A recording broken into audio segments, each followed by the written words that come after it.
ఈ సమయాన్ని స్థిరమైన దేవుడు సహోదరి సహోదరా, ప్రభు యొక్క మహిమను బట్టి ఆలోచించు. ఆయన పరిశుద్ధ నామను బట్టి అందుకొరకే వారిని ఆశీర్వించేవాడు, దీవించేవాడు.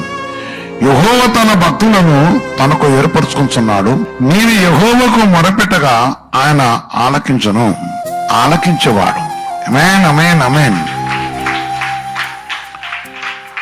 తన భక్తులను, ఎందుకంటే ఆయన ఏర్పరచుకున్నాడు. ఆయన భక్తులను ఏర్పరచుకున్నాడు. ఎందుకు ఏర్పరచుకుంటే వారు సంతోషించాలని. వారు మొరపెట్టగానే కుమారుడు పిలవని, కుమార్తె పిల్లల తల్లి ఉలిక్కిపడినట్లుగా దేవుడు కూడా మన కొరకు నేను యెహోవాకు మొరపెట్టగా ఆయన ఆలకించను. ఆలకించి కాపాడేవాడు, కనుగరించేవాడు, ఆనందపజేసేవాడు.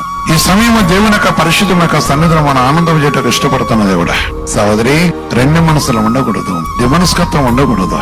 దేవుడు విశ్వసించిన ప్రతి వారిని ఈ రోజు కూడా దేవుడు పవిత్రత కోసం మాట్లాడేవాడు. ఈ సమయంలో పరిశుద్ధ వాక్యం నా ప్రియమైన సహోదరి సహోదరా, నీకు మేలు కలగాలి, నీకు ఆనందం కలగాలి. నీకు ఆనందం కలగట ఆయన నీ మొర వినాలి.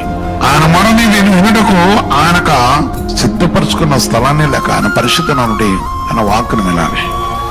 ఎప్పుడైతే నువ్వు ఆయన వాక్కును విన్నావు, ఆయన వేరుపరుచుకున్నాడు కనుక నిన్ను ఆశీర్వదించే దేవుడా, నిన్ను కనికరించే దేవుడా, నీకు సహాయం చేసే దేవుడు. భయపడకు. ఆయన పరిశుద్ధమైన సన్నిధిని నీకు సహాయం చేయడం కోసం నిరీక్షణ దేవుడు కనుక తన కృపయు ప్రేమ కనికను బట్టి ఆయన కరుణా కటాక్షను బట్టి నిన్ను కరుణించి ఆదరించడం కోసం ఇష్టపడుతున్నవాడు.